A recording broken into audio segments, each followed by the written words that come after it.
नमस्कार। प्रारब्ध पर आपका स्वागत है। मैं अवनीश। आज हमारे साथ 3 मेहमान और हैं। बाबा रामदास जी एज़ यूजुअल हमारे प्रारब्ध के रेगुलर अतिथि। इनको भी नमस्कार। संदीप जी को आप हमेशा दूसरों से बातचीत करते हुए सुनते हैं, आज ज़रा उनसे बातचीत करेंगे। रंजय त्रिपाठी जी प्रारब्ध के इस मंच के नियमित वक्ता। तो आप सभी तीनों सुधीजन को नमस्कार, प्रणाम। और दर्शकों, रिलीजियस टूरिज्म यानी धार्मिक पर्यटन, कई बार ये शब्द अपने आप में बहुत अच्छा लगता है, लेकिन कई बार इसी सोशल मीडिया और तमाम मंचों पर आप रिलीजियस टूरिज्म यानी धार्मिक पर्यटन के बारे में नकारात्मक बातें भी पढ़ते हैं। कई ज्यादा पुरातन पंथी या ये कहिए कि अति शुद्धतावादी लोग ये कहते हैं कि साहब, हमारे तीर्थों को आप पर्यटन स्थल मत बनाइए। बाबा जी, सबसे पहले तो इसी से शुरुआत कर लेते हैं, फिर हम लोग इंफ्रास्ट्रक्चर पे बात करेंगे और धार्मिक पर्यटन किस तरीके से बढ़ रहा है और खास तौर से राम, कृष्ण, शिव की धरती उत्तर प्रदेश में इसका कितना स्कोप है, बहुत सारी बात करेंगे, इंफ्रास्ट्रक्चर की भी बात करेंगे। रिलीजियस टूरिज्म कितना अच्छा है, कितना खराब है? खराब बिल्कुल भी नहीं है। क्या कहेंगे आप? जरा इस अवधारणा पे पहले बात करें, फिर उसके बाद फिर आगे चलते हैं। बाबा जी।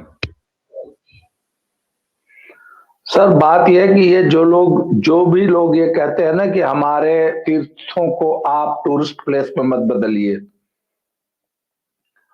वो सब चाहते हैं कि हमारे तीर्थ स्थल जो है वहां किसी किस्म की सुविधा क्रिएट न की जाए, कोई इंफ्रास्ट्रक्चर क्रिएट न की जाए, और लोग जो है नालियों में बजबजाती गंदगी है, चारों ओर बिखरा मल मूत्र, और उसी माहौल में जो है, जो आज से 10, 20, 30, 40 साल पहले हमारे देश में, मैं आपको बताऊं कि जब ये जगमोहन राज्यपाल बन के 90 के दशक में, 80 के दशक में जब ये राज्यपाल बन के गए हैं, तो इन्होंने अन्य जो वहां रिफॉर्म्स किए, उसके अलावा जो सबसे बड़ा रिफॉर्म किया था वो माता वैष्णो देवी जो प्रबंधन था ना, उसको ट्रस्ट बना दिया, और उन्होंने बहुत जबरदस्त उसमें सुधार किया, इंफ्रास्ट्रक्चर किया।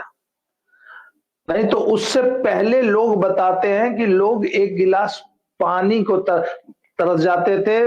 उन दिनों बॉटल्ड पानी का तो इंतजाम था नहीं, तो जो बेचारे श्रद्धालु 14 किलोमीटर की चढ़ाई चढ़ के जाते थे और उतरते थे, उस रास्ते की हालत इतनी खराब थी, और उस रास्ते के किनारे कुछ पंडों और कुछ वहां के एजेंट्स की इतनी भयानक लूट थी। उस जमाने में कोको कोला जो है का जमाना था, वो पुराना वाला कोको कोला।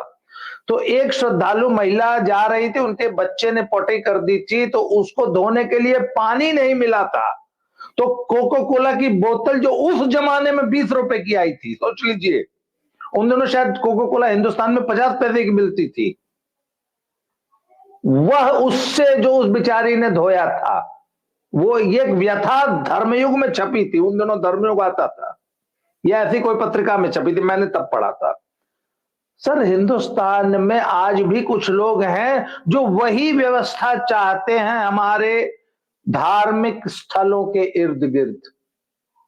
उनको ये समझे में नहीं आता है कि आदमी सुबह आएगा, दिल्ली से चलेगा, 3 बजे बनारस पहुंच जाएगा वंदे भारत से, 2 बजे आएगा, दर्शन करेगा, हो सकता है उसी शाम लौट जाए, नहीं तो अगले दिन सुबह लौट जाए। तो सर, और साफ सुथरे घाट हो, बढ़िया विश्वनाथ जी का कॉरिडोर हो, साफ सफाई हो चारों तरफ। मुझे याद है एक बार उन दिनों मिर्जा गालिब सीरियल नया नया आया था, तो उसमें एक डायलॉग है कि या खुदा बनारस को बुरी नजर से बचाए रखना। ये मिर्जा गालिब ने कही थी बात। तो मेरे एक मित्र गए, वो बनारस से बड़े निराश थे, बोले अरे यार, तो मैंने पूछा अरे क्या हुआ? मिर्जा गालिब ने कहा है, हे भगवान, दुनिया को है बुरी नजर से बचाए रखना बनारस को। तो बोला मिर्जा गालिब को गंदगी बहुत पसंद होगी, ये उनका डायलॉग था। एक और मैंने अंग्रेज महिला का एक कमेंट पढ़ा था कहीं कि I would never recommend Varanasi to any of my friends, the dirtiest place on earth. तो सब ये जो शुद्धतावादी है ना, ये आज भी वही तीर्थ स्थल चाहते हैं जहां पर्यटक आके झेल जाए। लूट खसोट, लोकल एजेंट्स की लूट, पंडों की लूट, पुजारियों की लूट, दर्शन कराने के नाम पे लूट। सर बाकायदा गुंडाई होती है, आपको फंसा लेते हैं और उसके बाद पूजा कराने के नाम पे 11,000 और 21,000 तक की लूट मैंने सुनी है, 31,000 की लूट सुनी है, वही गंगा जी के किनारे, वही मंदिर प्रांगण में, और बाकायदा गुंडाई होती थी। इन सब चीजों पर रोक लगानी पड़ेगी सर जी।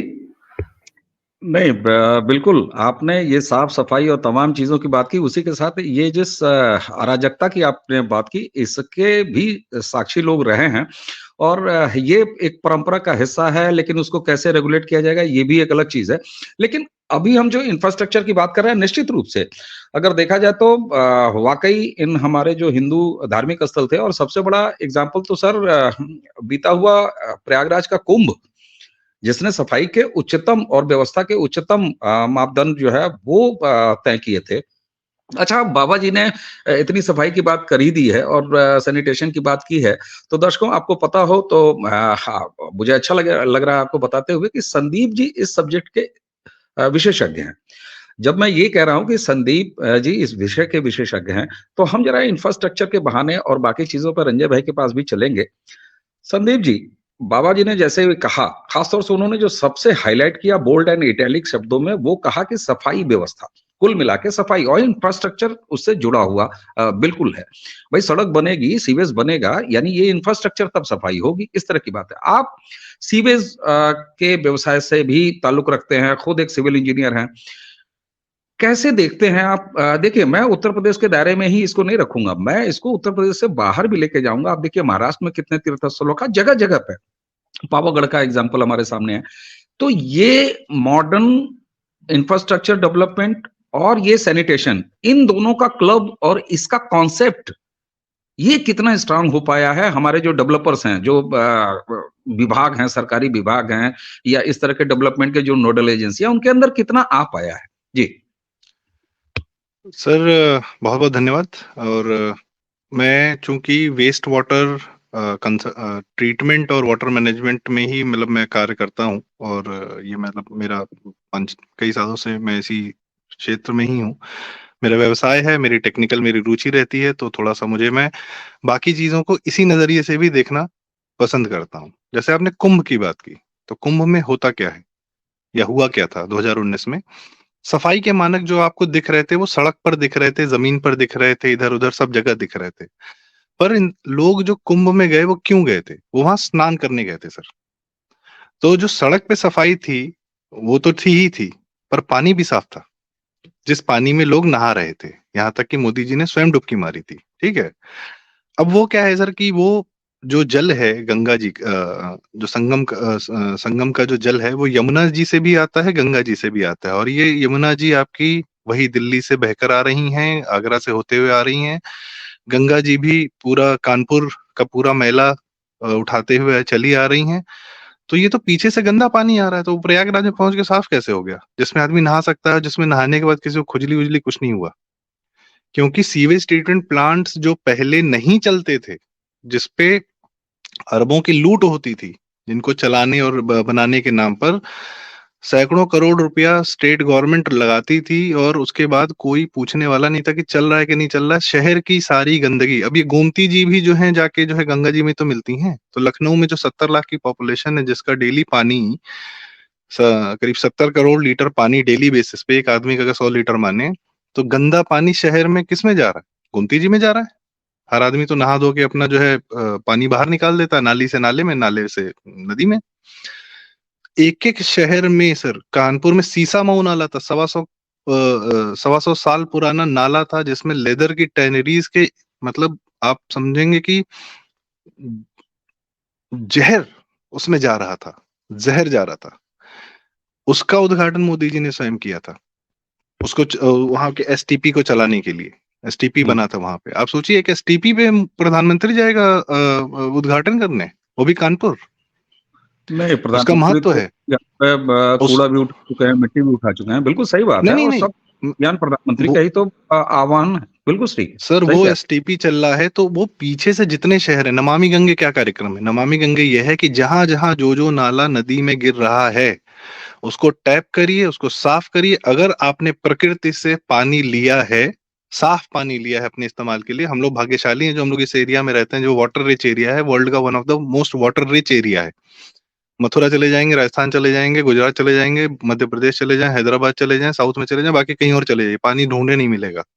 यहाँ पे जहां आदमी बोरिंग कर देता है वहीं पानी मिल जाता है। खैर, तो हम ये जो पानी इस्तेमाल करते हैं और इस्तेमाल करके गंदा पानी हम प्रकृति में बहा देते हैं, उस पानी को वापस साफ करके नदी को देने की जिम्मेदारी सरकार ने उठाई। और इतना मेगा लेवल का काम हुआ है सर कि इसकी किसी को हवा भी नहीं है, कोई बात भी नहीं करता।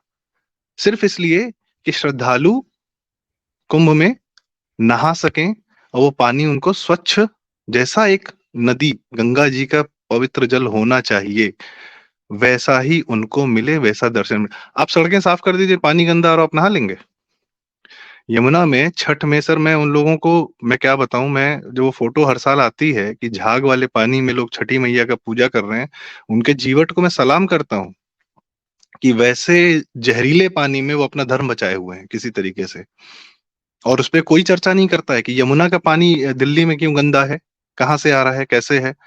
तो वो आतिशी मार लेना जैसी एकदम एकदम विख्यात क्या बुद्धि है कि यूपी से पानी आता है, वो उसको यूपी सरकार को देखना चाहिए। अरे गधी, पानी दिल्ली से बह के उत्तर प्रदेश आ रहा है कि उत्तर प्रदेश से बह के दिल्ली जा रहा है? अजीब पागलपन। और इस पे पूछने वाला कोई नहीं, खासकर दिल्ली की मीडिया तो कोई सवाल नहीं करती। यही अखिलेश के काल में सर, यही नदियां मैं चूंकि जल निगम और इन सब विभागों से जुड़ा रहता हूं, मैं जानता हूं कि ये क्या करते थे और अब क्या करते हैं, और अब इन पे कितनी एक छोटा सा उदाहरण देता हूँ सर। पहले क्या था, टुकड़ों में काम बंटता था। एसटीपी का सिविल कोई और करेगा, इलेक्ट्रिकल का काम कोई और करेगा, मेंटेनेंस का काम कोई और करेगा। और एक विभाग ने बनाया है, उसको चलाने के लिए किसी और विभाग को दे दिया। हर आदमी कह रहा है कि सर सिविल वाले ने गड़बड़ की है तो हमारा इलेक्ट्रिकल का काम नहीं हो पा रहा। इलेक्ट्रिकल वाला के सिविल वाला कह रहा है कि हमने ठीक कर रखा है, उन्होंने गड़बड़ कर रखी है। चलाने और चलाने को तो खैर, वो जो बजट है वो कहाँ ही जाता है, भगवान ने मालिक था उसका। इसको टाइट किया गया सर। मोदी सरकार ने ये रूल निकाला कि हर एसटीपी जो बनेगा, जिसका टेंडर निकलेगा, उसमें एक ही एजेंसी को 5 साल को चलाने को भी उसी में व्यवस्था की गई, उसी में बजट की व्यवस्था की गई है कि अब एक ही आदमी बनाएगा और वही चलाएगा। तो जिम्मेदारी सब एक इंसान की, एक इंसान या एक एजेंसी की। और उसकी रिपोर्टिंग होती है सर बाकायदा। जो पानी की क्वालिटी निकलती है वो सेंट्रल पोल्यूशन कंट्रोल बोर्ड की वेबसाइट पे जाती है, वहां पे सेंसर्स लगे हुए हैं। व्यवस्था तो की जा रही है ना टेक्नोलॉजी के स्तर पे। तो ये पानी से संबंधित ये कार्य जो है हुआ है, जो मैं टूरिज्म के नाम पे बता रहा हूँ, क्योंकि हमारे प्रमुख तीर्थ बनारस हो, कुंभ हो, हरिद्वार हो, सब हमारी बड़ी बड़ी नदियों के किनारे हैं। और नदियां एक बार सुधर गई सर, वाटर बॉडी सुधर गई, तो बहुत कुछ अपने आप सुधर जाता है। सॉरी इतना टाइम लेने के लिए। ठीक जी बात है। और बड़ा उसको स्मार्टली आपने देखिए किस तरीके से जोड़ा कि भैया पानी अगर साफ है तो अब बहुत सारे लोग झटके में जो अभी वीडियो देखना शुरू करेंगे तो वो कहेंगे साहब पानी साफ है, इससे जो है पर्यटन का क्या मतलब है। लेकिन संदीप जी ने बहुत अच्छी बात कही कि भाई हमारे जितने भी धर्म क्षेत्र हैं वो सारे के सारे नदियों के किनारे हैं, तो नदी अगर स्वच्छ है तो निश्चित रूप से सर, भाई आप वो नहीं नहीं, बना खड़े आप पानी को। नदियों के किनारे, जो अयोध्या धाम भी हमारा, अयोध्या जी सरयू जी के किनारे हैं, हाँ पानी यदि साफ नहीं रहा तो आप क्रूज कैसे करेंगे, क्रूज कैसे चलाएंगे? वही बात कर रहा हूँ मैं, वही बात कर रहा हूँ, जी। बिल्कुल सही बात। अच्छा हम्म। रंजय जी, जरा आपकी तरफ आऊं तो एक तो ये भी हिसाब लगा लिया जाए ना। देखिए मौसम इस समय जो चल रहा है और धार्मिक पर्यटन पे हम जो बात कर रहे हैं, तो मेरा मौसम का मतलब ठंडी गर्मी बरसात से नहीं है। अ, मर्यादा पुरुषोत्तम भगवान राम का अयोध्या में मंदिर बड़ा विराट कार्यक्रम चल रहा है और 22 तारीख को उसका उद्घाटन भी होने वाला है। तो तमाम सिविल डेवलपमेंट से लेके इंफ्रास्ट्रक्चर डेवलपमेंट, और क्या एक सूचना जैसी कोई चीज है आपके पास कि कितना काम हुआ है, कैसे हुआ है अयोध्या या बाकी जगह हमारे हिंदू तीर्थों में? देखिए क्या है कि पिछले इस 7-8 सालों से उत्तर प्रदेश में इतने काम हुए हैं जिसको डॉक्यूमेंटेशन मैंने समय-समय पे किया है और उसके बारे में इन्फॉर्मेशन लिया है। तो एक क्या हो देखिए जो अगर हम काशी की बात करते हैं तो अब तो जग हाजिर है, मतलब कोई इसे छुपा नहीं है कि काशी में क्या काम हुआ है। में जो विंध्याचल कॉरिडोर जो बन रहा है, वो एक अपने भव्यता की विंध्याचल में भी, जैसे कुछ समय पहले बाबा जी ने बताया कि विंध्याचल में भी तो बाकायदा मैंने खुद अपने आंख से गुंडई देखी है पंडों की, जो किस तरह से करते थे। लोग जाते हैं, मुंडन कराने जाते थे, छठी बरही करने जाते थे, और वहां पे एक मुंडन करने वाले आम परिवार भी लुट लुटा करके और पिट पिटा करके आता, बाकायदा वो लोग पैसा नहीं देने पे पीटते थे। इस टाइप की चीजें थी। और इंफ्रास्ट्रक्चर डेवलपमेंट में जैसे अभी हम लोग धार्मिक की बात कर रहे हैं, मैं इसको थोड़ा सा और अलग शिफ्ट कर देता हूँ उसी से रिलेटेड। जब किसी भी जगह की इकोनॉमी मजबूत होगी, इकोनॉमी मजबूत होने से ही इंफ्रास्ट्रक्चर डेवलप होता है, और इंफ्रास्ट्रक्चर जब तक आप नहीं डेवलप करेंगे तब तक आपकी इकोनॉमी भी नहीं डेवलप करेगी। They are interrelated. अभी एक खबर आई है, पिछले 2-3 दिन से चल रही है, कि उत्तर प्रदेश जो है, उस उत्तर प्रदेश ने भारत की जो टोटल जीडीपी है उसमें सेकंड नंबर पे आ गई है। फर्स्ट नंबर पे महाराष्ट्र और दूसरे नंबर पे उत्तर प्रदेश, तमिलनाडु, कर्नाटक, गुजरात जैसे जो बहुत ज्यादा डेवलप्ड स्टेट माने जाते थे, जहाँ पे उद्योग है, बहुत सारी चीजें हैं, आंध्रा और तेलंगाना, इन सबको पीछे छोड़ते हुए उत्तर भारतवर्ष में सेकंड बिगेस्ट इकोनॉमी बन चुकी है उत्तर प्रदेश। अब ये कैसे बनी?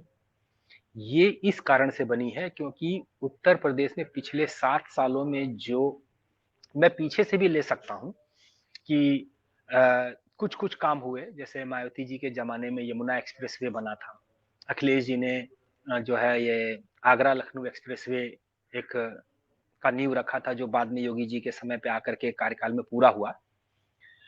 अब क्या होता है कि जब ये सारी चीजें बनी तो नो डाउट पहले शुरू में ये दोनों एक पॉलिटिकल रंग इसको दिया गया था। ये पॉलिटिकली बहुत उस समय पे मौजूद है, उपलब्ध है, तमाम नेट पे जगह पे लोग देखेंगे कि it was like a political development. हम लोगों ने उस सड़क पे ट्रेवल किया हुआ है, आगरा लखनऊ से किस तरह से वो सांप आकार में जाती है, अनटच्ड जिलों से कि मतलब नहीं आते तो एक्स्ट्रा 70 किलोमीटर 80 किलोमीटर रोड बना करके उधर, बट इट इज गुड, चलो एक और जिला भी इससे जुड़ गया। लेकिन क्या होता है कि जब तक कि आपके राज्य में औद्योगिक विकास, इंफ्रास्ट्रक्चर विकास, जॉब अपॉर्चुनिटीज, वर्क अपॉर्चुनिटीज ये सब नहीं होती हैं, आप किसी भी तरह का कोई भी डेवलपमेंट आप नहीं कर सकते हैं। तो उत्तर प्रदेश इस तीसरे नंबर पे आने का कारण जो है कि ऐसा नहीं है कि यहाँ पे था नहीं, यहाँ पे वही जमीनें हैं, वही Uttar Pradesh industrial development corporation था, वही यूपीईडा था, वही मतलब वही बाबू लोग थे, वही सब सारी चीजें उपलब्ध थी। उनको बस एक स्ट्रीम लाइन करके उसको एक धागे में बढ़िया से पिरोया गया। उस पिरोए जाने का सबसे बढ़िया जो रिजल्ट निकल के आया कि पिछले दिनों जो है कई सालों से हर साल उत्तर लखनऊ में जो है एक इंडस्ट्रियल मीट हो रही है। उस इंडस्ट्रियल मीट में 40 लाख करोड़ के इन्वेस्टमेंट के प्रपोजल उत्तर प्रदेश में आए, जिसमें से लगभग 6 लाख करोड़ के धरातल पे उतर चुके हैं। एक और बहुत शानदार चीज हुई है जिसमें उत्तर प्रदेश के हर जिलों का एक product, ODOP, one district one product को एक ऑर्गेनाइज्ड सेक्टर बनाया गया। चाहे वो प्रतापगढ़ का आंवला हो, बनारस की साड़ी हो, गोरखपुर का टेराकोटा हो, भदोही की कालीन हो, इन सबको एक प्लेटफॉर्म पे लाके वन डिस्ट्रिक्ट वन प्रोडक्ट किया गया, जिसका रिजल्ट ये रहा कि उत्तर प्रदेश ने 2022-23, अभी 23-24 का आंकड़ा नहीं आया है, 22-23 के आंकड़े के हिसाब से उत्तर प्रदेश ने 2 लाख करोड़ रुपए का एक्सपोर्ट किया है। समझ रहे हैं? 2 लाख करोड़ का एक्सपोर्ट ओनली उत्तर प्रदेश, जो कि ये ODOP के प्रोडक्ट के हिसाब से सब लोगों के पास गया है। अब क्या होता है कि जब जैसे बोलते हैं कि डबल इंजन की सरकार होने का फायदा मैं आपको गिनाता हूं कि उत्तर प्रदेश एकमात्र ऐसा राज्य है भारत का जहां पे रेलवे का 100% इलेक्ट्रिफिकेशन है। 9,000 किलोमीटर के आसपास की रेलवे लाइन उत्तर प्रदेश से गुजरती है, total electrification, no unmanned crossing.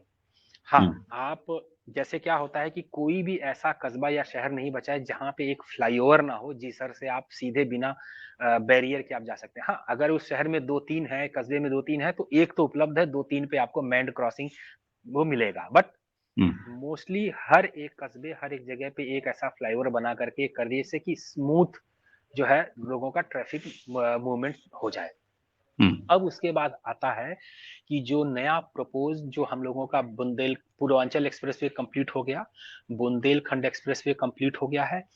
अब जो गंगा एक्सप्रेसवे का जो डीपीआर तैयार है, जो अब स्टार्टिंग के मोड पे है, इसका कारण ये होगा कि आप ओडीओपी को इतना बड़ा हो जाएगा क्योंकि हर जिले आपस में जोड़ के सीधे दिल्ली से दादरी एक हमारा टर्मिनल है उत्तर प्रदेश में, जहां से आप 22 रेलवे का एक टर्मिनल है कंटेनर कॉर्पोरेशन का, वहां से आप ग्लोबली मटेरियल वहां भेज करके कहीं पे भी एक्सपोर्ट के लिए भेज सकते हैं पूरे वर्ल्ड में।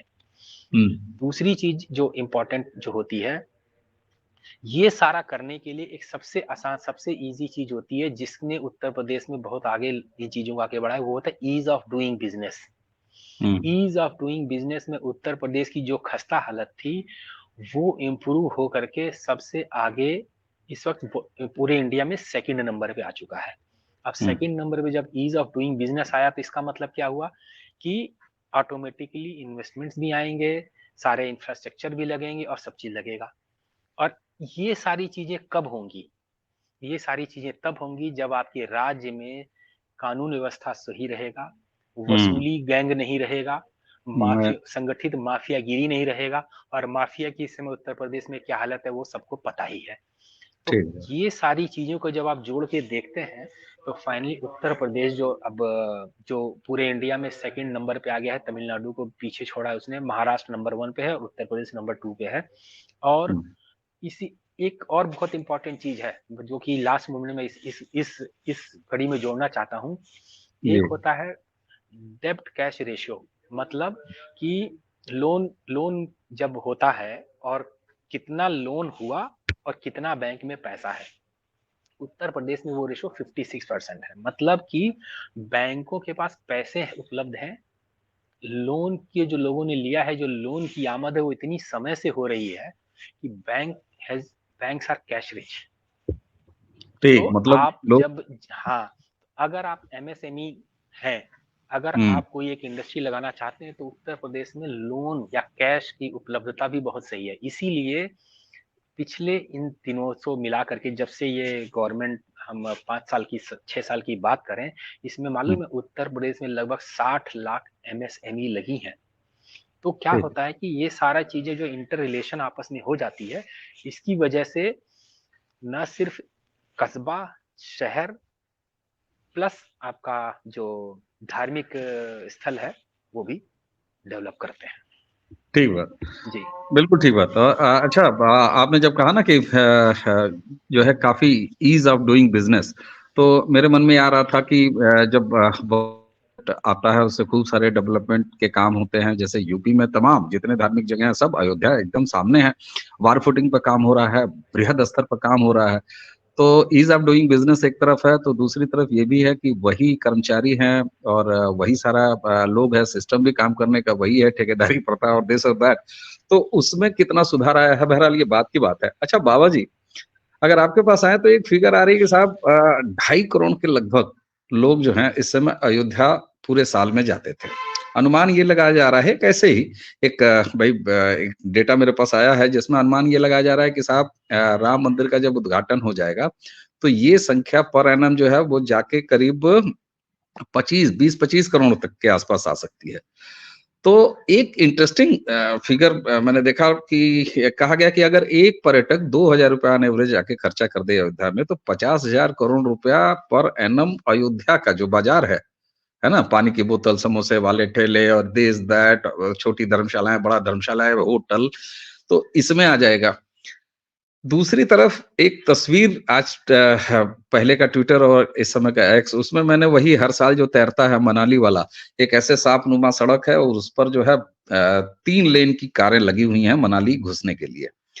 तो धार्मिक पर्यटन से एक चीज आपने ध्यान दिया होगा कि वैष्णो देवी का आप जिक्र कर रहे थे, तो एक भारत का सेंटिमेंट है कि वो पहले तो टूरिज्म ही धार्मिक के टूरिज्म करता था।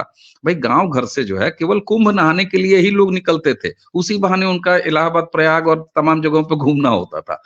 तो अब एक ट्रेंड ये भी तो है, आप देखिए कि लोग वैष्णो देवी जाते हैं तो एक पैकेज बना लेते हैं, कुछ लोग वहां से शिमला सड़क जाते हैं, कुछ लोग वहीं पटनी टॉप जो ऊपर है उसका लोकप्रियता इसीलिए बढ़ रही है। बहुत सारे पर्यटक इधर उधर करते हैं कि चलो भाई 2 दिन माता का दर्शन करेंगे बाकी दिन।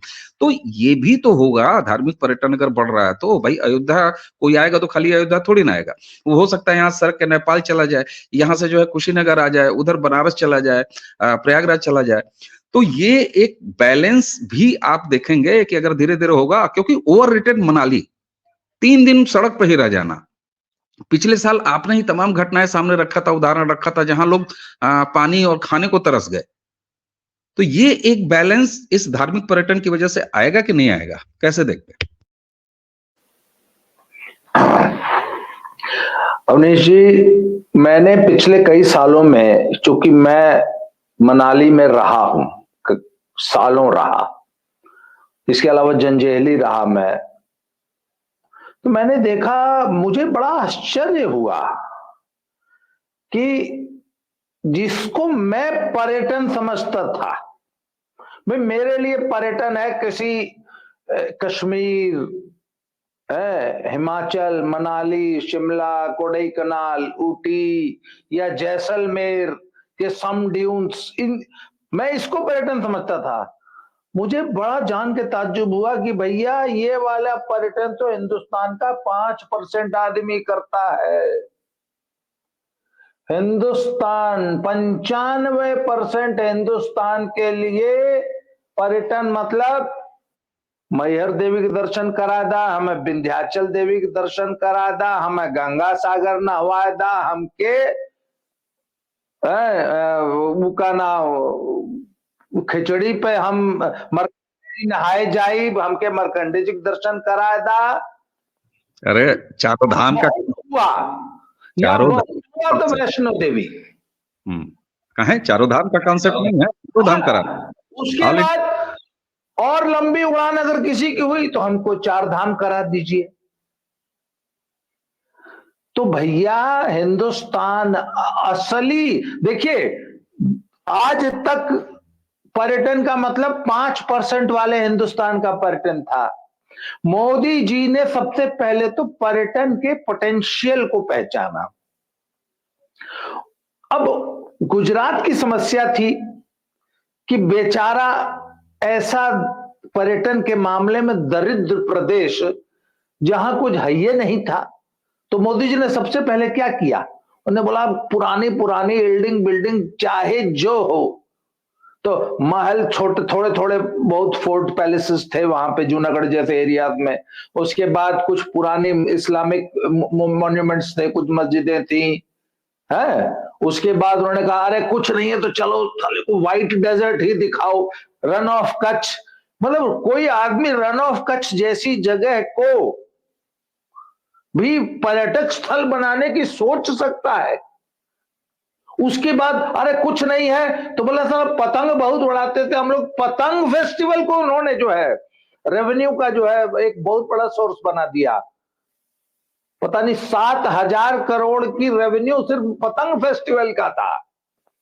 तो ये मोदी जी का विजन था। मोदी जी कहते थे कि 140 करोड़ लोगों को हम सरकारी नौकरी नहीं दे सकते, तो आखिर उन 140 करोड़ लोगों को रोजगार देना है। तो हमारा जो कांग्रेसी भाई है ना सर, उसके लिए रोजगार का मतलब है सरकारी नौकरी जिसमें ओल्ड पेंशन स्कीम हो और घर के नजदीक पोस्टिंग हो, काम करने न जाना पड़े।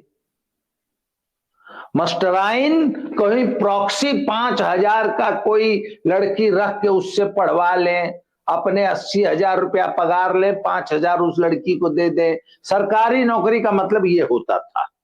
बाबा जी मत छेड़िए ये बात मत छेड़िए ये बात मत छेड़िए सरकारी नौकरी वाली। तीनों लोग बैठे हैं भरे हुए अभी। सुनिए, तो मोदी जी ने कहा कि नो, जब आप पर्यटन को इकोनॉमी का साधन बनाते हैं तो उसमें 7 स्टार होटल वाला भी कमाता है और सड़क के किनारे भुट्टा भून कर बेचने वाला भी कमाता है, अनस्किल्ड। तो वो जो इंक्लूसिव ग्रोथ, सर समाज के हर हिस्से को पैसा कमाने का मौका देना, ये सिर्फ और सिर्फ पर्यटन इंडस्ट्री को बढ़ाने से ही पॉसिबल है। दूसरी चीज सर, वो डॉक्टर राजीव मिश्रा एक बात कहते हैं कि इंग्लैंड के पास पर्यटन के नाम पर कुछ नहीं है, तो किसी एक अनजान रेलवे स्टेशन पर एक जगह उन्होंने ये लिख रखा है कि किसी अनाम सैनिक ने प्रथम विश्व युद्ध के दौरान इस जगह पर बैठ के 10 मिनट विश्राम किया था। वाह भाई वाह, और वो पर्यटक स्थल है उनका। तो सर ऐसे हिंदुस्तान को तो इतना बड़ा भाग्यशाली देश है कि यहां हमें कम से कम ऐसे फर्जी पर्यटक स्थल डेवलप नहीं करने हैं। हिंदुस्तान में तो सर हिंदुस्तान अगर अपने सभी बावड़ी और बोरवेल, जो बावड़ियां है ना, उनको मेंटेन कर दे तो कोई अंग्रेज सारी जिंदगी बावड़ी देखता रह जाएगा, उसको और कुछ देखने का मौका नहीं आएगा। अगर अकेले शेखावटी रीजन को, सभी हवेलियों को, सभी बावड़ियों को, सभी मंदिरों को, सभी जो प्याऊ हैं, गेट हैं, छतरियां हैं, सर हिंदुस्तान में पर्यटन का इतना स्कोप है कि जितना पूरे वर्ल्ड में पर्यटन है, मैं बता रहा हूं आपको, जितना पूरे विश्व में पर्यटन है उतना हिंदुस्तान के एक जिले में निकल आएगा। ठीक बात। जरूरत है कि कोई व्यक्ति इस पोटेंशियल को पहचाने, नंबर 1, और फिर पर्यटक वहां तक चला जाए, उसके लिए पहुंच जाए, रात को खाना खा ले, रुक जाए, सड़क हो, रेल हो, बस हो, रुकने की सुविधा हो, बस इतना ही तो क्रिएट करना है। तो सुनिए, इकोनॉमी का सबसे बड़ा इंजन इस देश में अगर कुछ जो नया क्रिएट किया जा सकता है वो है पर्यटन। उसमें भी 95% पोर्शन हिस्सा धार्मिक पर्यटन का है, और ये सरकार उस पोटेंशियल को समझ रही। बिल्कुल ठीक बात है। आखिरी बात कहूंगा, जरा अगर कोई रिसर्च कंपनी होती तो वो ये पता लगाने की कोशिश करती कि अकेले जो बनारस की जो गंगा आरती होती है, ये तो पुराना कॉन्सेप्ट तो है नहीं, ये तो मुश्किल से 5-7 साल पहले शुरू हुआ है, 10 साल पहले। तो अकेले गंगा आरती के कारण बनारस में जो रेवेन्यू जनरेशन था वो कितने प्रतिशत बढ़ा है? मुझे लगता है 50% बढ़ गया होगा। क्यों? जब भी कोई पर्यटक बनारस पहुंचता है तो उसकी आइटनरी में क्या होता है? शाम को 6 बजे गंगा आरती देखनी है। जो पहली बार बनारस गया है घूमने, गंगा आरती मस्ट है उसके लिए। अब गंगा आरती सब होती है शुरू 6 बजे, खत्म होते होते बज जाता है 8। तो पर्यटक अब कहता है अब रात को 8 बजे में कहां वापस जाऊंगा, आज रात बनारस में रुक जाते हैं। होटल तो जो सुबह आके शाम को लोग निकल जाया करते थे ना सर, अब वो रात रुकते हैं। अब रात रुकने से प्रति पर्यटक 1000 रुपया खर्चा बढ़ गया। तो अकेले गंगा आरती ने बनारस के टोटल टूरिज्म रेवेन्यू में कितने % का योगदान दिया है? सब इसी को, सिर्फ इस पे रिसर्च कर लीजिए, पता बिल्कुल ठीक है। क्या हिंदुस्तान का। बिल्कुल ठीक कह रहे हैं आपने। जब कहा इसी पे रिसर्च कर लीजिए, तो हमारे सामने एक डेटा मौजूद है। साल 2021-22 में भारत के पर्यटन गतिविधियों से 1.34 लाख करोड़ रुपए की इनकम जनरेट हुई, जबकि 2021 में यही मामला जो है वो 65,000 करोड़ का था। तो एक साल में ही 65,000 से मामला पहुंच गया 1.3-4 लाख करोड़। तो ये अंतर तो दिखता है, वो साफ तौर पे दिखाई देता है। अच्छा, उस बीच में जब आप सरकारी वाला जिक्र कर रहे थे, मैं थोड़ी देर के लिए स्क्रीन से गायब हो गया था, तो आप इसको कतई मेरा पलायन न समझें, क्योंकि ऐसे मौके पर मेरा नेट जो है गड़बड़ाया था। अच्छा संदीप भाई, एक सवाल, चूंकि आप कई सारे अलग अलग भांति भांति के प्रकार के सरकारी विभागों एजेंसियों के साथ मिलकर इंफ्रास्ट्रक्चर का काम करते हैं। रंजय भाई ने कहा कि ईज ऑफ डूइंग बिजनेस मानता हूं, लेकिन बाबू लोग तो वही है, इंजीनियर साहब वही है, आप समझ ही सकते हैं, सप्लायर जी का चयन वही है, ठेकेदार जी लोग वही हैं, सब लोग मंगल ग्रह से तो आ नहीं गए 2017 के बाद। तो अगर एक सवाल मैं पूछूं कि धुआंधार काम हो रहा है, बजट की कोई कमी नहीं हो रही है, क्या उस कार्य संस्कृति में भी कोई बदलाव हुआ है? ऑनेस्टली बताइएगा, क्योंकि आप तो रोज डील करते हैं। बिल्कुल सही सवाल है सर। काफी बदलाव है। जैसे एक होता है कि बिहेवियरल बदलाव, एक होता है ऑर्गेनाइजेशनल बदलाव। ठीक है, तो यूपी में 2016-17 से पहले एक प्रक्रिया चलती थी, वो थी डीसीयू पैटर्न, जिसमें ठेकेदारी में अधिकारियों के पावर थी कि वो किसी को भी अपने हाथ से साइन कर सकते थे कि ठीक है, तुमको कॉन्ट्रैक्ट नहीं दे रहे हैं पूरा, तुम काम करते जाओ, पेमेंट कराते जाना। ठीक है, ये आधिकारिक था, डीसीयू पैटर्न था। पोस्ट 2017 योगी जी के आने के बाद ये पूर्ण रूप से ई टेंडर में चला गया कि भैया कोनो काम होगा वो ई टेंडर के माध्यम से होगा, एक एजेंसी को पूरी पूरी, तो अब वो रिस्पॉन्सिबल है। पहले क्या था, टुकड़े टुकड़े टुकड़े टुकड़े में काम हुआ, फिर बजट खत्म हो गया, फिर पता चला कि मांग हो रही है और बजट की, ये सब नौटंकी में पूरा पूरा इंफ्रास्ट्रक्चर, ये ऑर्गेनाइजेशनल करप्शन था सर, जो पहले था। और इसमें ये था कि अधिकारी को ऊपर से फोन आ गया कि इनको भेज रहे हैं, इन्हीं को काम देना है, बात खत्म। ठीक है, और जिन बड़े अमाउंट के कामों पे टेंडर लगता था, तो उन बड़े कामों को भी टुकड़ों टुकड़ों में बांट दिया जाता था इसी पैटर्न के अंदर लाने के लिए।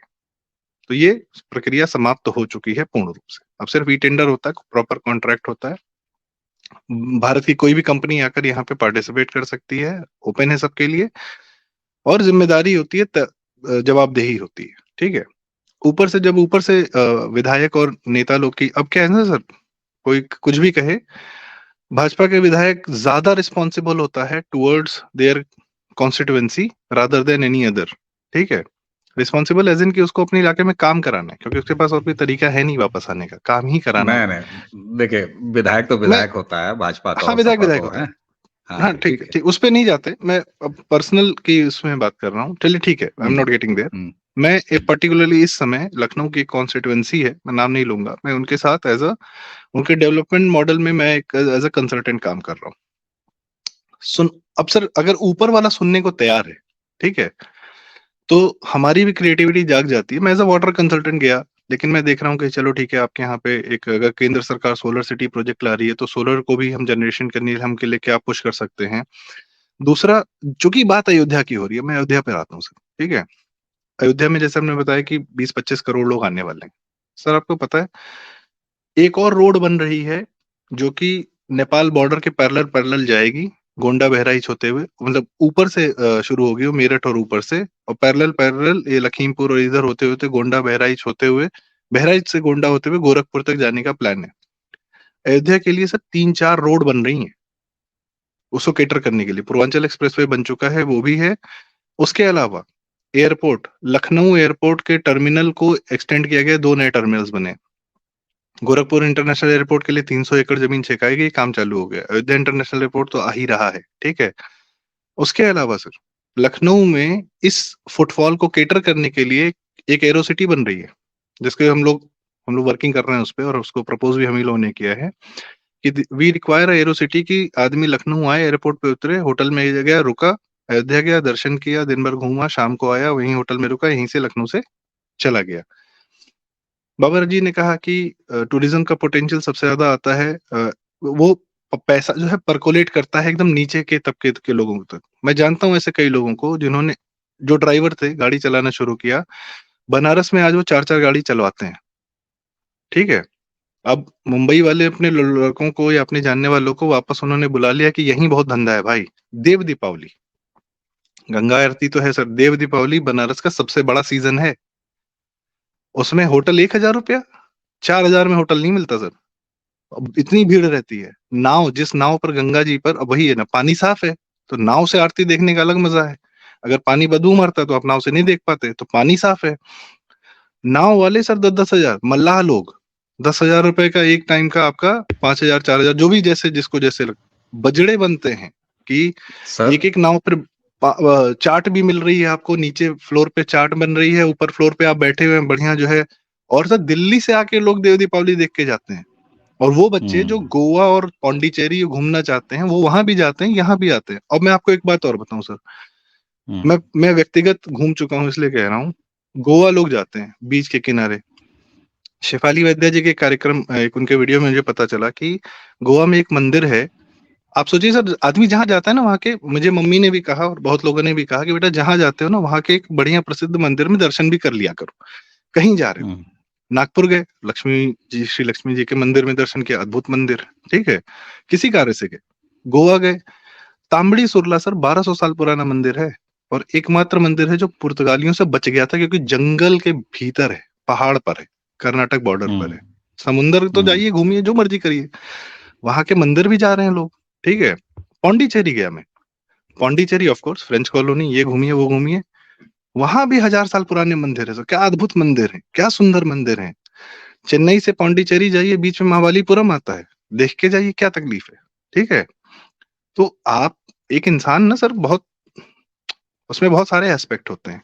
आप जरूरी नहीं है कि आप सर बनारस गए तो आप, अब कुछ दिन में चूंकि पानी साफ है, वाटर स्पोर्ट्स की बात हो रही है, ठीक है, इतनी विशाल नदियां हैं, हर 100 किलोमीटर पे हमारे यहाँ नदियां हैं। हिमालय से, हिमालय पूरी पूरी धरती पर एक ही जगह है ना सर, यही जो बेल्ट है हमारे पास, इससे पानी गिर रहा है, नदियां बह रही हैं। नदियां अपने आप में एक बहुत अद्भुत आपको वो दे रही हैं। आप जानते हैं बखिरा झील है, वो कितनी बड़ी वाटर बॉडी है, रामगढ़ ताल को कितना सुंदर बना दिया गया। मैं छोटी सी बात कर रहा था कि ये जो टूरिज्म है, ये समाज के अंतिम इंसान को भी, कोई इडली बना रहा है, सब बनारस में आपको पता है सबसे बढ़िया डोसा मिलता है, कौन बनाता है पता है? तमिलनाडु के लोग हजारों साल से आ रहे हैं, उनके ठेले। और तमिलनाडु, आप बनारस जाएंगे तो आपको तमिल सुनाई देगी। बनारस में तो एक पूरा तमिल समुदाय रहता है, और बड़ी उसकी रिच और बहुत पुरानी, और आपको अद्भुत डोसा खाने को मिलेगा। अब वो ठेले पे आपको दे रहा है तो वो कमाई नहीं कर रहा है। अच्छा, दूसरी बात, मैं अयोध्या गया सर दर्शन करने के लिए, अभी तो मंदिर बन ही रहा है खैर, पर वैसे भी मुझे सर बांग्ला सुनाई दिया, उड़िया सुनाई दिया, तेलुगु में पहचान जाता हूँ, तेलुगु सुनाई दिया, तमिल अलग से सुनाई दिया, मराठी भी सुनाई दिया। क्या पर्यटक की व्यापार करने वाले? नहीं, अरे सर, वो भाई जो दर्शन के लिए आ रहा है, तो वो अगर मंदिर के बाहर ये सारी भाषाएं मुझे सुनाई दे रही हैं, ठीक है, तो हर कारण से आ रहा है ना। कोई किस कारण से आ रहा है मुझे नहीं पता, दर्शन करने के लिए मंदिर के बाहर दिख रहा है, ठीक है। नहीं, बिल्कुल, बूढ़े लोग दिख रहे हैं, जवान बच्चे दिख रहे हैं, हर प्रकार की भोजपुरी तो ऑफकोर्स सुनाई ही देगी, ठीक है। इसमें तो कोई शक ही नहीं है कि अयोध्या जो है वो पूरे देश के केंद्र में, और देश के केंद्र में क्यों कहूँ इसको, ये तो पूरे विश्व के केंद्र है, सबसे बड़ा जो है धार्मिक पर्यटन का की स्थली बन रही है। अच्छा रंजय भाई, दर्शकों मैं आपको बता दूं, बिल्कुल फील्ड में है।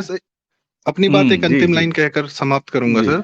हाँ, कि टूरिज्म का जो पोटेंशियल है ना, और टूरिज्म हम छोड़ दें, मैं कहता हूँ पहले क्या था कि मंदिर पर हमारे यहाँ धर्मशालाएं हमारे लोग बनवा लेते थे, जब सत्ता पूरी तरह खिलाफ थी या उतना समर्थन नहीं करती थी हिंदू त्योहारों को, धर्म स्थलों को, तब जो व्यापारियों ने, हमारे बनिया वर्ग ने जो धर्मशालाएं बनाई, चलिए वो अपना दान देते थे, पर जहां उसमें सर वो चीज ना बहुत तेजी से बढ़ती है और बहुत सस्टेन करती है, जिसमें हल्का सा प्रॉफिट जुड़ जाता है, ठीक है। तो जो लोग को दुराग्रह है कि नहीं पर्यटन स्थल मत बनाइए, भाई साहब, साफ सुथरा करना और किसी जगह तक कायदे से लोगों का पहुंचना, ये इंफ्रास्ट्रक्चर देना, उस जगह को पर्यटन स्थल नहीं बना रहा है। बेसिक एटिकेट है जो आप एक इंसान को जो बेसिक रिक्वायरमेंट है वो उतना ही दे रहा है ना आदमी, एकदम। और उससे अपने आप चीजें अब जो है जनता तक परकोलेट कर जाती हैं, उनकी इनकम बढ़ जाती है, और जब इनकम बढ़ जाएगी तो फिर बात ही खत्म। अयोध्या का भी आदमी तो गोवा जाएगा ना सर, अयोध्या वाला जब पैसा कमाएगा तो वो भी तो घूमने तमिलनाडु जाएगा, पौंडीचेरी जाएगा, या कहीं जाएगा, या अजंता एलोरा जाएगा, कहीं जाएगा, वैष्णो देवी जाएगा। हमारे यहाँ रोक तो है नहीं कि नहीं तुम्हारा वाला हमारे यहाँ नहीं आएगा, हमारे वाला तुम्हारे नहीं आएगा। वही तो वही उसी साइकिल चल जाएगी। बिल्कुल आप सही कह रहे हैं, साइकिल चली जाएगी। और जब बाबा जी से दूसरे राउंड की बातचीत हमने शुरू किया था, तो यही बात हुई थी कि भाई ये तो पैन इंडिया डेवलपमेंट होगा ना, ये खास केवल यूपी में थोड़ी ना होगा, या कल को जो है किसी एक जगह महाराष्ट्र में थोड़ी ना होगा, ये तो पैन इंडिया होगा।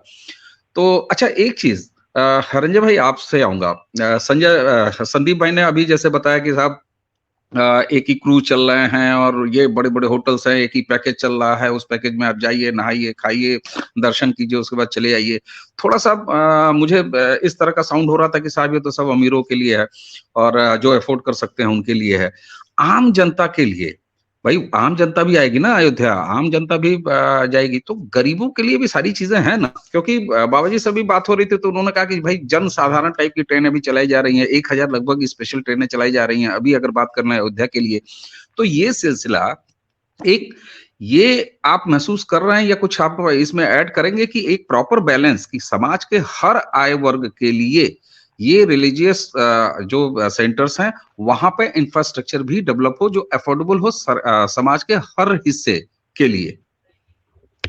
जी, तो जो मैं देख रहा हूँ, मैं भी ट्रैवल कर ही रहा हूँ जगह जगह पे। अभी भी इस वक्त मैं एक बहुत शानदार यूनिवर्सिटी कैंपस में हूँ। तो मैंने जो देखा है इंफ्रास्ट्रक्चर डेवलपमेंट हो रहा है, या फिर जो लोगों के आने जाने के जो साधन हैं, या जो लोगों के रुकने के साधन हैं, भोजन के साधन हैं, उसमें आप एक नॉर्मल ठेले, ई रिक्शा, ट्रैवल के लिए e rickshaw, shared auto, reserve car, 5 star hotel, हर व्यक्ति के लिए, हर के लिए उपलब्ध है। मैं अभी आपको एक 3 एग्जांपल देता हूँ, बहुत शानदार, जो मुझे अभी याद आया बात करते करते ही। जब हम जॉब करते थे और एक जर्मन कंपनी के अपना साउथ ईस्ट मैनेजर थे, पूरा साउथ ईस्ट एशिया। उस समय पे हमारे कंपनी में काम करने वाली एक लड़की थी जो मार्केटिंग मैनेजर हुआ करती थी। उसने मुझे लगभग अभी 15 दिन पहले मुझे कॉल किया कि Tripathi sir, I M in Lucknow airport. मैंने पूछा कि क्या करने के लिए तुम लखनऊ एयरपोर्ट पे आई हो? उसने बताया कि मैं फैमिली के साथ में आई हूँ और हम लोग जा रहे हैं इधर घूमने के लिए, अयोध्या और बनारस। तो मैंने उसको इनवाइट किया, तो उसने बोले नहीं हम लोग बहुत सारे हैं। मैंने कहा कितने भी लोग हो आ जाओ। और बिलीव करेंगे, there were 8 ladies only tour. 8 नंबर 8 ओनली महिला टूर। वो लड़की थी, उसकी मदर थी, और आई वॉज सो हैप्पी कि उसके साथ में 3 इसरो की रिटायर्ड साइंटिस्ट थी, 2 एचएएल की रिटायर्ड इंजीनियर्स थी। ये सब लोग आए, लखनऊ एयरपोर्ट पे उतरे। मैं उनका, अब आप कैसे डेवलपमेंट हो रहा है, कैसे इकोनॉमी आगे बढ़ रही, इस वे ऑफ मोशन से और उनके तरीके समझ में आया। अगर लखनऊ एयरपोर्ट उतरते ही उन्होंने सबसे पहले मुझे बोला, मैंने उनको इनवाइट किया, आप इसी रास्ते, मेरा रास्ता ही अयोध्या के रास्ते में पड़ता है, तो आप जहां कहीं भी लखनऊ जाएंगे तो मेरे घर के 500 मीटर दूर से ही अयोध्या का रास्ता है। उनको इनवाइट किया, लेकिन मेरे आने से पहले उन्होंने बोला कि हम लोग जाना चाहते हैं लखनऊ का चिकन के कपड़े खरीदने। तो मैंने उनको बोला आप चौक चले जाइए। वो लोग चौक गए। हर लेडीज, जब मालूम है जब लेडीज खरीदेंगी तो फिर 4-5 से नीचे तो खरीदते नहीं है। वो लोग नहीं, ये जेंडर बायस कमेंट नहीं चलेगा सर। तो उन्होंने महिला विरोधी कमेंट घोषित किया जाता है। उन्होंने लखनऊ से चिकन के कपड़े खरीदे, चिकन कारी वाले कपड़े। घर आए, हमने चाय नाश्ता कराया, उन्होंने गाड़ी हायर की थी। अब उन्होंने वहां से गाड़ी से वो अयोध्या गए। अयोध्या में नाइट स्टे था उनका। अयोध्या में दर्शन करके नाइट स्टे करके उसी गाड़ी से they were going to Prayagraj. Prayagraj में उनका पूरा दिन का कार्यक्रम था, प्रयागराज स्टे था। उसके बाद में उनका 2 दिन का बनारस स्टे का प्रोग्राम था, और बनारस से वो गया जी जाने का प्रोग्राम था। गया जी से दर्शन करने के बाद में पटना, और पटना से उनको वापस बैंगलोर। एक ये। उसके लगभग 6 महीना पहले मेरे पास एक और फोन आया। एटॉमिक एनर्जी के एक साइंटिस्ट थे, चेन्नई मद्रास से। उन्होंने फोन किया कि sir Tripathi sir, I am coming to Lucknow, please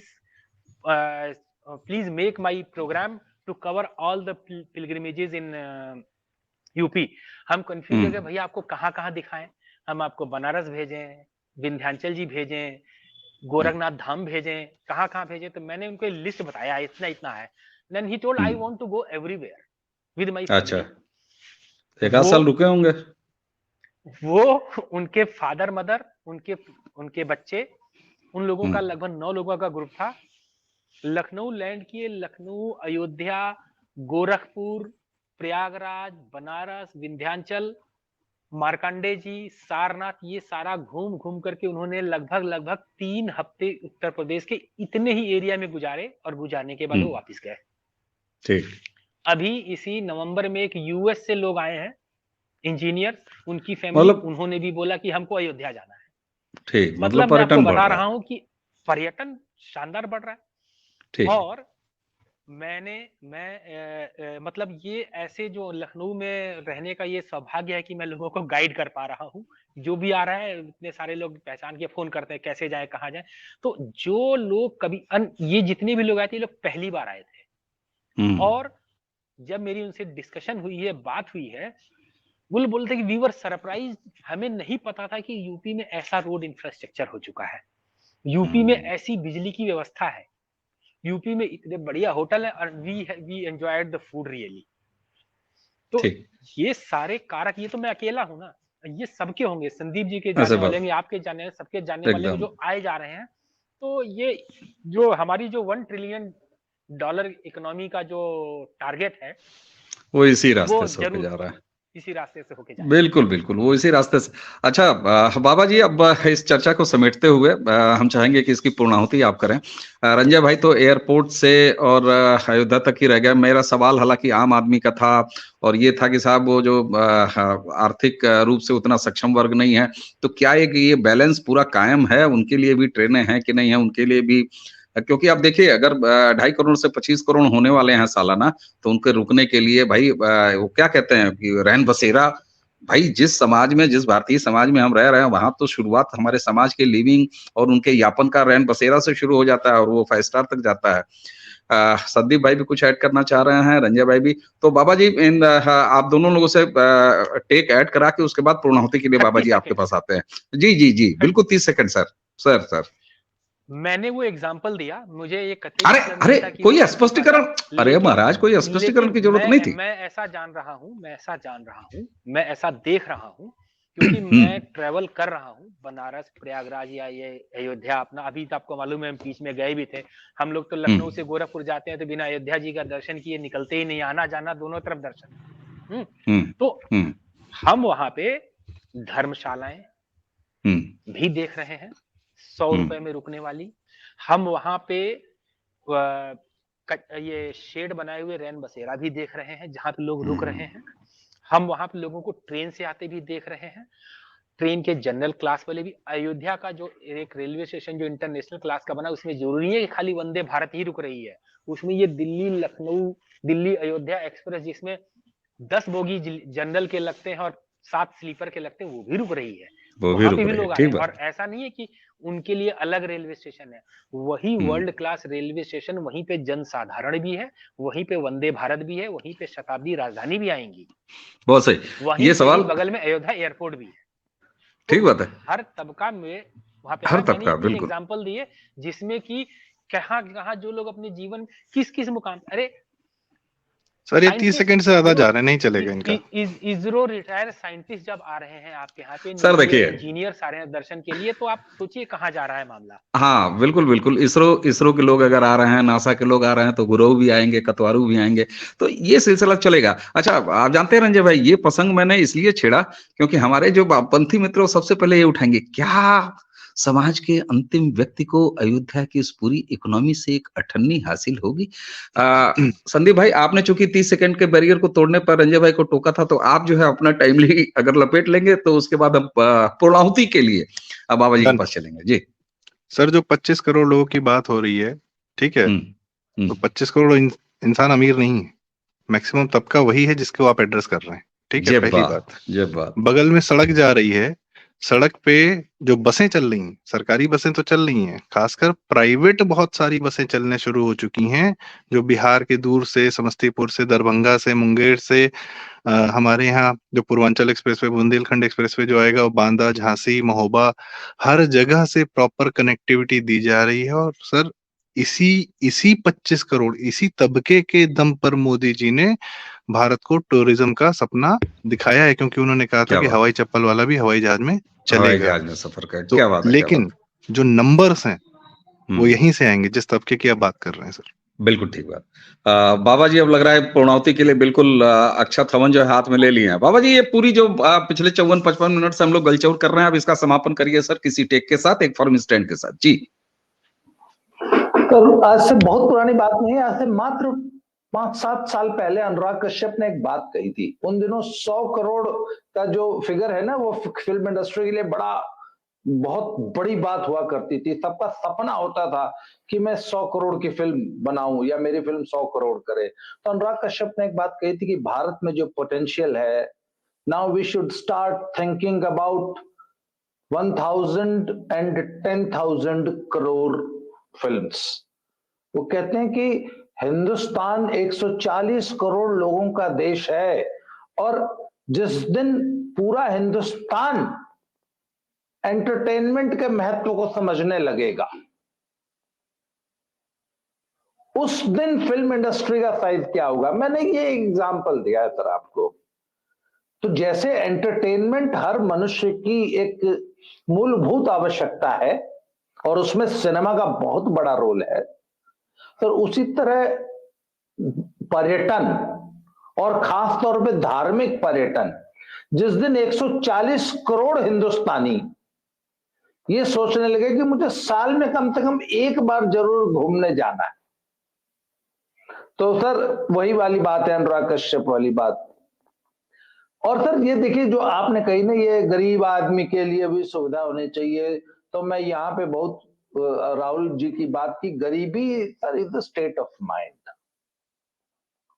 और सर आप ये सब कुछ बाजार के हवाले छोड़ दीजिए, जिस चीज की जितनी डिमांड होगी बाजार अपने आप क्रिएट, आप सरकार खाली इंफ्रास्ट्रक्चर क्रिएट कर दे, आई मीन रोड बना दे, उस पर ट्रेन, बस, हवाई जहाज, हाई हाउस, सारा इंफ्रास्ट्रक्चर दे दे, सर पब्लिक अपने आप बाकी व्यवस्था कर देगी, कर लेगी, 100 रुपए वाले के लिए भी कर देगी। और सर ऐसा पर्यटक भी आएगा जो उसी अयोध्या में 1 लाख रुपया रोज खर्च करेगा, 100 रुपए वाला भी आएगा। सर बाजार, बाकी चिंता ज्यादा करने की जरूरत नहीं है, एकदम सही आप कहा बाजार करिए। बिल्कुल सही। और बाबा जी आपने इतनी सही बात की। असल मायने में आप भी सहमत होंगे संदीप भाई, रंजय भाई, आप भी, बाजार जितना अच्छा समाजवाद जीता है, जितना अच्छा बराबरी का सिद्धांत जीता है, उससे वो न राग उसके अंदर होता न कोई द्वेष होता है। आप उंगली दिखा रहे हैं क्या? मैं देख नहीं पाया संदीप भाई, लग रहा कुछ रह बस गया एक आखिरी बात सर कि है। जैसे इंडी अलायंस वाले जितने हमारे हैं, और अरे चिंदी अलायंस कहाँ कह ले इंडिया उनको, है? तो सुनिए, तो चिंदी अलायंस कर लेते हैं उनको, ठीक है। तो हम्म, उन्होंने तो कसम खा रखी है कि अपने स्टेट के लोगों को गरीब बनाना है। तो और ऐसी कोई बात है नहीं कि उस स्टेट के लोग यहाँ हमारे यहाँ अयोध्या नहीं आएंगे। जैसे लालू क्षेत्रवाद जी मत और फैलाइए। नीतीश हाँ, जी पूरा पूरा पूरा पूरे देश का, पूरे नहीं संसार नहीं का सर, अयोध्या है। वही कह रहा हूँ ना सर, पूरे बिहार का पूरे अयोध्या है, संसार नेपाल का है, सीता माँ का अरे पूरे पूरे जन्मी पूरे है, सब है। संसार का है सर, कण कण में है राम। वहां तो से भी आएंगे, इसलिए हर जगह से आएंगे। हाँ बिल्कुल, कण कण सबकी में है राम। बस ट्रेन जहाज के टिकट में है राम, हर होटल की बुकिंग में है राम, हर सांस में है राम, हर खाने की रोटी में है राम। तो राम तो हर जगह है, अयोध्या सबका है। इसलिए आइए हम चारों लोग जो है दर्शकों से विदा लेने, क्योंकि पूर्णाहुति बाबा ने करी दी है, तो हाथ जोड़ के दर्शकों से एक निवेदन है कि 22 तारीख को अपने अपने घर के मंदिर पर पूजा करिए, और 24-26 तक अवॉइड कीजिए अयोध्या की तरफ। उसके बाद तो साहब रामलला विराजमान है, झूम के आइए, सालों आइए। और जब तक हम लोग ऐसे ऐसे 90-90 साल के भगवान अगर जिला दे, तो ऐसे पहुरी काट के अगर यहाँ बतियाएं, तब तक आते रहिए। तो इस उम्मीद के साथ एक बार सारों लोग बोलते हैं जय श्री राम, और धर्म की जय हो, धर्म की जय हो, जय श्री दर्शकों। हमें उम्मीद है कि ये चर्चा आपको पसंद आई। पूर्णाहुति बाबा जी ने कर दिया है, तो इसलिए हमारे हिस्से केवल आपको कहना है राम राम, नमस्कार।